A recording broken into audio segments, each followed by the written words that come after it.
ഭണ്ഡാരത്തിലാരും വരുന്നില്ല. ആ ചെങ്ങനൊന്ന് കിട്ടണമെങ്കിൽ അവൻ്റെ പെരി തന്നെ പൂവും വേണം.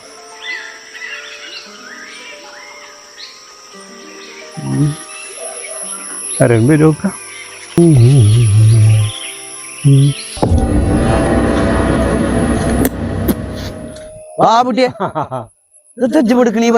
ഞാൻ എന്റെ വർത്താനൊന്നും പറയണ്ട. ഞാൻ എന്റെ അടുത്ത് കുറച്ച് പൈസ വാങ്ങിന ചങ്ങാതി. ആര്? നമ്മളെ ചന്ദ്രനെ. ഓന് പൈസ തരുന്നില്ല, അങ്ങാടിക്കും വരുന്നില്ല. അപ്പൊ ഓനക്കറിയാം ഞാൻ അതിൽ ഒറ്റക്ക് പോകില്ല. അവിടെ ചൊടലിയും കാര്യങ്ങളും. പണ്ട് ഞാൻ ഇതില് ഒറ്റക്ക് പോകുമ്പോഴേ അവിടുന്ന് ഒരു ചോന്ന പൂവ് ഇങ്ങനെ പൊന്തി വന്നിട്ട് ഇതിന്റെ പിന്നാലെ ചോന്ന പൂവ് ഞാനങ്ങട്ട് പാഞ്ഞിട്ട് 4 ദിവസം പനിച്ചു. അന്ന് ഞാൻ മനസ്സിൽ വിചാരിച്ചാണ് ഇതിനെ ഞാൻ ഒറ്റക്ക് പോകില്ല. ഇപ്പൊ ആരേലൊക്കെ ഇങ്ങനെ കാത്തിക്കണം. അപ്പൊ നിങ്ങളെ വരവ് ഇങ്ങാണ്ടാവുമ്പോ എനിക്കെന്തിനാ ഞാൻ ആലോചിച്ചാണ് എത്ര കാലം ബാലിപ്പല്ലേ ഞാൻ അയച്ചു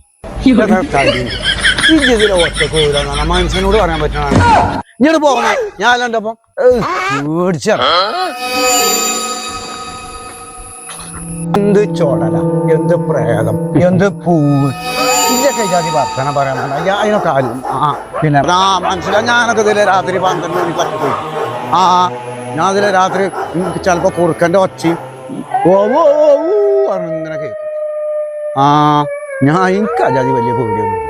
ഞാൻ പറഞ്ഞാല് 12 മണി 1 മണി അതിനിച്ച് പേടിച്ചൊന്നും വേണ്ട. ഞാൻ എൻ്റെ ഒപ്പം ഇത്രയും വലിയൊരു മനുഷ്യൻ, തടിയും പറഞ്ഞുള്ള ഒരു മനുഷ്യൻ ഞാൻ എൻ്റെ ഒപ്പം അല്ലേ. പിന്നെ എന്തിനാ അജ്ജ് പേടിച്ചിന്? അനക്ക് ആ പൈസ ഒന്നും വാങ്ങാം. വിഷയാക്കണ്ട കേട്ടോ. ബാബുട്ടിയെ ബാബുട്ടിയെ ബാബുട്ടിയെ ബാബുട്ടിയെ ബാബുട്ടിയെ ബാബുട്ടിയെ ചോന്ന പൂവ് ചോടല